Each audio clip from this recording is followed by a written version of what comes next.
extraordinaire turned leadership coach. I like to call myself the student of nature of mind. So I study the deep inner workings of mind and try to bring those learnings into practical insights that you can use to grow your career, have a powerful leadership presence, and make a significant impact in your work, in your company, and in the industry. So, I'm doing a series of talks on executive presence, and it got evolved into today's topic, which is how we sabotage the natural presence that comes to us, and then um, how do we get out of that sabotage? There are three steps specifically, and we'll talk about that. So, for people watching live or anybody watching the replay, please type in your questions, thoughts, or anything that is unclear in the comments, and I will try to address them as I speak along. Um, Okay, so executive presence. It's that thing which you just can't put your finger on. It's a charisma, it's an factor. It's like a sortedness that people have about them, that is difficult to explain, but you know it when you see it. You might have met some people, right? After a conversation with them, you're like, what's the deal with this person? In their presence, I just feel confident. Like, I don't know, I'm just so impressed with them, I'm impressed with myself. Like, what's going on? And then you are like, you're drawn to them to talk to them again and again and again. How do you develop that for yourself? That's our topic today. So, it's a difficult thing to explore, and we are talking about not just about having the logic, the expertise, and the intelligence, where if you're in a tech company surrounded by smart people, it is important. People can see through it if you don't have any of those. This is something extra that has you show up with confidence, power, and groundedness in the midst of chaos. Everything can be uncertain and going wrong around you, but if you're still grounded in your own presence, that shows a certain trust that people can place in you, that you can lead them towards whether the future looks bleak, uncertain, or whether it looks amazing. So if you want to be that kind of a leader, then this may be the right topic for you to explore and listen to. Okay, let's dive in. I have my notes here, and I have a nice cup of water here. I used to work at Azure IoT, and the cup here says, I'm building the next $1 billion business, and all I got was this crappy mug. And I agree. This is like such a funny thing that I got. Um, it's like when we are in the when we get these goodies, right? That's how we feel. We're doing some important work, maybe not, but look what they gave us. So I cherish this cup. It reminds me of the good times I had with my team. Anyways, let's dive in. Most people, so I have my notes here, I'll keep referring back to them um, on a different screen. And if you have any questions in the meanwhile, as I mentioned, please type in the comments. So most people think that they seek feedback to improve their work, and seeking feedback is a good thing, right? But a lot of times we seek feedback because we doubt ourselves. Seeking feedback becomes a way to cope with a discomfort and a certain soothing that we want, when underneath that behavior, what we have is, I'm not so sure of myself. I don't know what I did in that meeting. Was that right? Did I say the right thing? I don't know what they're thinking about me. So let me go ask feedback to make sure, to validate myself that yes, I did the right thing.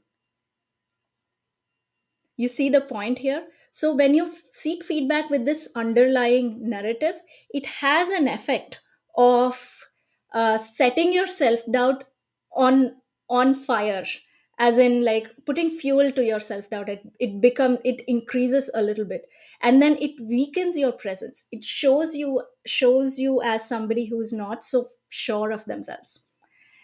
You'll know this when you seek feedback and people start cajoling you, like, oh, there is nothing wrong with you, oh, the presentation was great, you did great, I don't know what you're worried about, or keep doing what you're doing. You might have heard some of these phrases. Because people sense insecurities, and they try to kind of soothe that discomfort in us, because we are showing up with that discomfort. If we continue on that path, what happens is people don't get confidence that we can lead, we can do our work, and then they pass us up for opportunities. They have good skills, they did that project well, but maybe next quarter. That's what will go on in their mind. And then there are some other people who will start to push you around, like make you do the grunt work. So it's very important to be intentional about the behaviors that we exhibit at work, even in personal life for that matter. So we know this somewhere. We need to be more confident.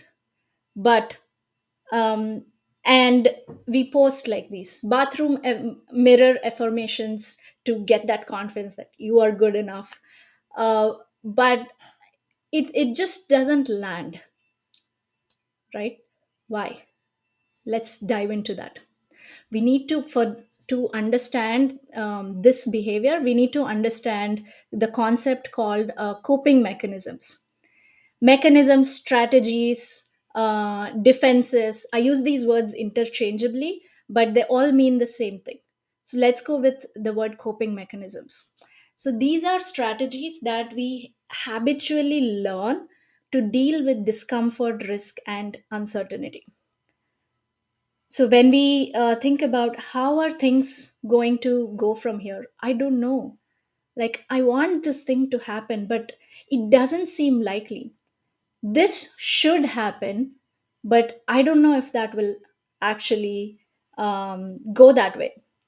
This shouldn't have gone this way, or my presentation shouldn't have been questioned in that way, or I should have shown up with better audio. I should have checked my mic before jumping onto this live. So I should already be better. These are the narratives that are in our head that causes this discomfort, and we develop certain strategies to soothe them out. Let's look at these strategies in at three levels. Most people understand the basic level, so let's start with level number one.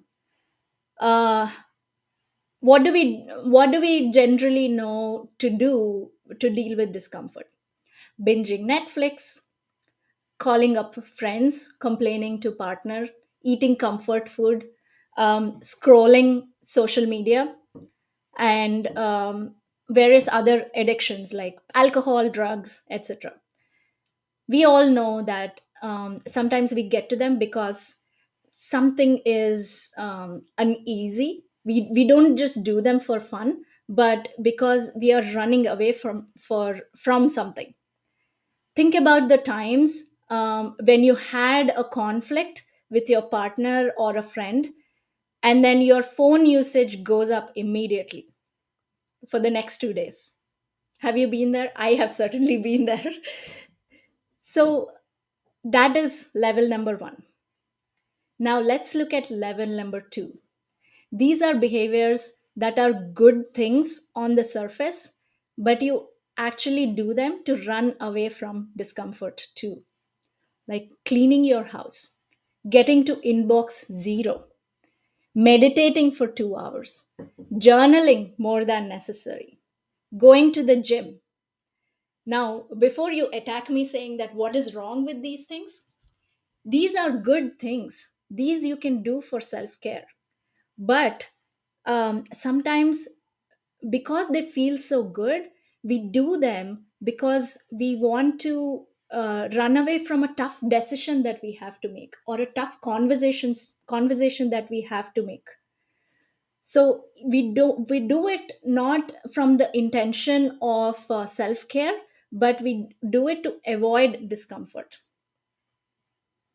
Let's look at a different angle of level 2, which shows up at work in a slightly different way.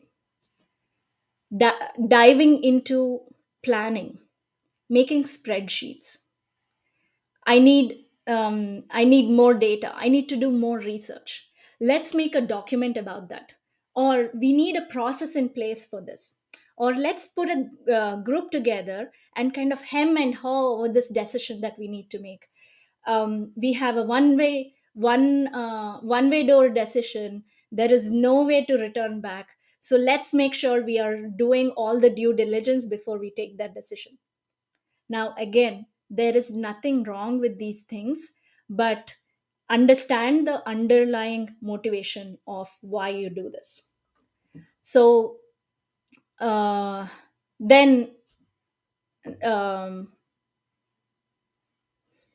okay, then there is the number 3, which is the level 3 of coping, which looks like seeking feedback, and your drivenness and passion to provide value, and your discipline, your hard work, and your commitment, your empathetic and caring nature for your team. These are more complicated coping mechanisms that are very sneaky, very hard to detect. Let's take an example. If you, as a leader, need to make this tough decision in your team, that the future of your team depends on it, there are so many people who are hanging by your decision.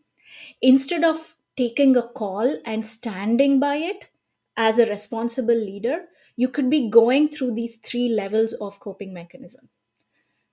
You might be going to the gym, instead of sending out that email about this decision. Let me just go work out and clear my mind, and then I can think clearly. Again, nothing wrong with that, but see that you're delaying the time. You're introducing a delay.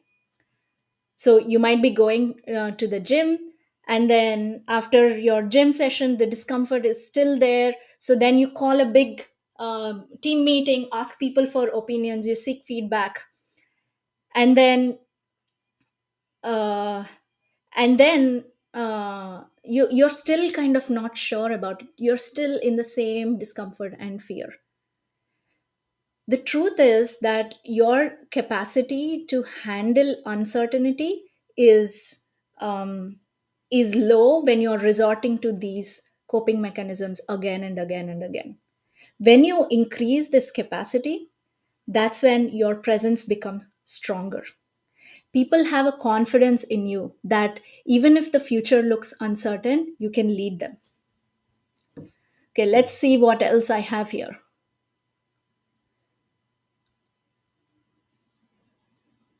Okay. So, how does this kind of relate to executive presence, right? In your day to day work, if you know what coping mechanisms are you are resorting to, and then you cut them off from your life, from your work, what happens is you are quick to iterate on feedback. You're quick to take responsibility for the impact that you're having. You are quick to make tough decisions, have those conversations, send those emails that actually matter. You are not procrastinating. You are always in risky action that can transform the way your team operates. You can get the results that your team has set out to do.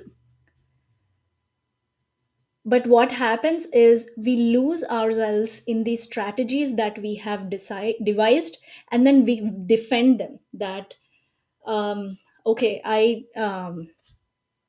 wanted to do that, my intention was not that, but then we ended up doing this and that's why it got delayed. Or some people just don't even get to the point of taking responsibility for these strategies that we have. So how do we get out of these? I have three steps for you. Yeah, before the three steps, I want to say that these almost become habitual, that we don't even notice. They become the default way of us operating. And strong executives move quickly. uh, I know that I want to say this with caution, that some decisions require time and deliberation, but you will know what actions will actually move the needle and you take those actions. Like if there is a decision you need to call one particular consultant, you will call that one consultant instead of your entire network of 15 people and ask everybody about that decision. So you are moving quickly and you're showing confidence in yourself that, hey, look, I know the future is uncertain, but this is my stand right now. That draws out trust for you in other people. Okay, so now let's see how to get out of these loops and strategies that we set for ourselves. Because despite our best intentions, that, okay, today at 4 p.m., I'm going to go for a walk, it doesn't happen. 4 p.m. comes and it's like, let me just clear out these 500 emails and then I'll go. And then we have something else to do, then something else to do, because our actions don't match our intentions. So how do we kind of get those two together when it comes to getting out of these coping strategies? There are three steps here. First step is notice.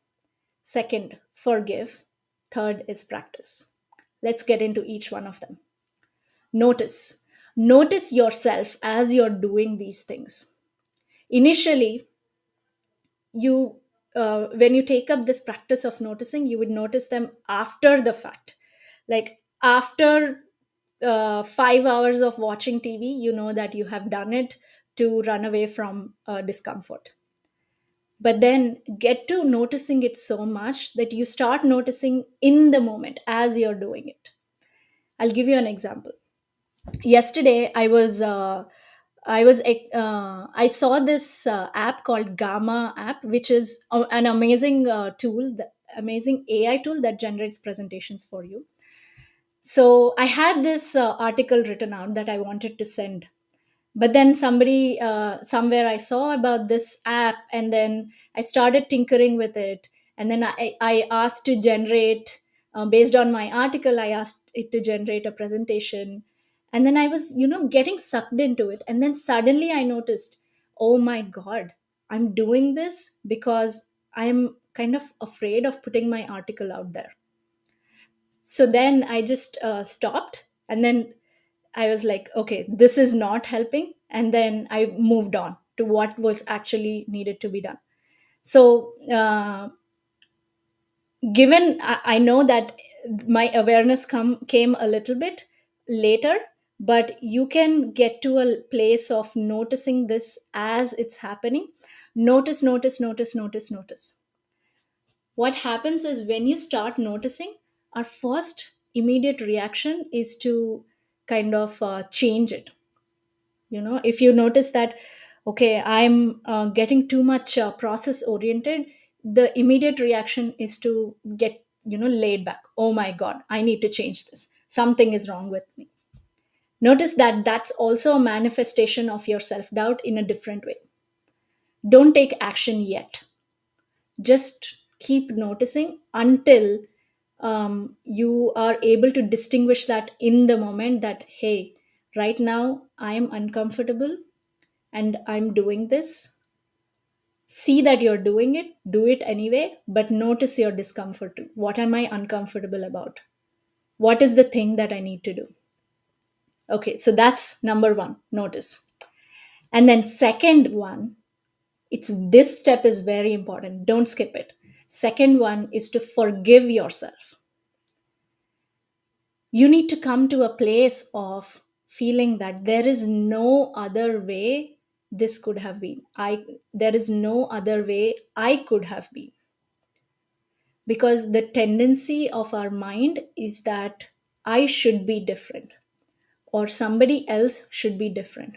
Life should be different. If I didn't if only I didn't go to this particular high school, I would have turned out differently. We have all these ideas, right? We have a lot of shoulds, coulds, and what ifs. Forgiveness is a practice for ourselves that takes away that burden from us. There is no other way you could have reacted to the discomfort that you are getting. Get out of that high bar that we have for ourselves, and just forgive yourself. Okay, it's okay that I have watched 10 hours of TV yesterday instead of working on that document that I set out to do. Maybe I had to do that to reach this place of determination to do it differently. So you forgive yourself for that. So that's number two. Number three, now is the time to practice differently. Now, this practice is not just about saying what I said before. Let me just change the way I'm doing things completely. It's not just about changing the action, it's about practicing a different way of being. That is, you practice who you are at the level of your identity. Let me see what else I have here. Yes. So, however the reality turns out, I take a stand that I am a writer, I am a leader, I am an engineer, I am a scientist, I am a coach. And when I take that stand, it doesn't matter what anybody else thinks of me, it doesn't matter what events happen around me. I am this person, and I will take actions in alignment of who I am being. It's not just about changing your actions, it's about practicing a different way of um, identity, of a personality. So for me, when I do these lives or any public events, right, a lot of fear does show up, because who knows who is watching and judging, right? And it kind of keeps me stuck sometimes. I have a fear before going live, before even though I have done this a few times, every time before I go live, there is a certain fear. Then I check in with what is my stand, what is my commitment. My commitment is to be a coach. I want to be a person who shares insights, who helps people, who helps leaders. So, and then that helps me not make my fear so significant, not make my thoughts that come in so significant. And then it helps me take that stand, make that commitment, and be however things may turn out. Because life doesn't turn out the way we might think it should. Life just turns out the way it does. So that's those are three things: notice, and then forgive, then practice. So these steps are important in that same order. And this is why I said affirmations don't work, because it is missing the first two steps. It's about uh, directly talking about the third one, which is like you can just say, I am good enough as a mantra to yourself 100 times, but nothing changes because it is laid on top of a certain self doubt and self judgment, and a tendency to go for the coping mechanism without understanding what it is, how it comes. if you just tell yourself, I'm a confident leader, I'm a confident leader, I'm a confident leader, it only has a half life. Okay. So today, we talked about how coping mechanisms weaken your presence, the three different levels of coping mechanisms, and the three steps to get out of those habitual patterns that we have. Remember, notice, forgive, and then practice. Notice in the moment. So I want to end this by giving you a reflection for the week. As your week goes on in your work, notice where you resort to behaviors that are actually procrastination disguised as productive action. Notice where what you're doing to soothe your discomfort and uncertainty. Drop into your body and see where your breath is kind of short or your belly is clenched. Where notice where you seek more information rather than take action. And notice so much that you notice while you're doing it, not afterwards, while you're doing it. And then forgive yourself. Try this practice this week and see how that changes the way others perceive you. It's a very subtle thing, because it develops a certain trust in yourself, that yes, that's what I do, and I know why I do it, and I own it. Like, when I'm faced with a tough decision, I go to the gym, or my house gets cleaned, or I call like 10 people to make sure that it's the right decision. I know that I do that, and I own that. And right now I'm practicing noticing that. I'm in the process of changing that.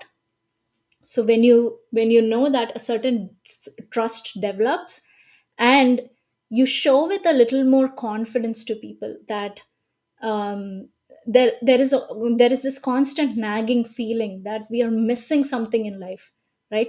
That feeling starts to lessen a little bit, uh, um, little by little. So, okay. So the practice is to not just think intellectually about all of this, notice in the moment. Okay, that's all I have for today. And if you're an experienced manager and you need more help building up your executive presence and exceed expectations and have more impact at your workplace, I have a 5-minute exercise that can help with this. Send me a message and I'll send it over. And if you want more in depth help, of course, reach out to me. I'm here. We can chat about that. And remember the practice, remember what we talked about, the coping mechanisms, and see how that plays out in your life, and connect with me and tell me what was your insight, what was your takeaway, whether this was useful for you or not. All right, see you, have a great week ahead, and I'll see you next Friday.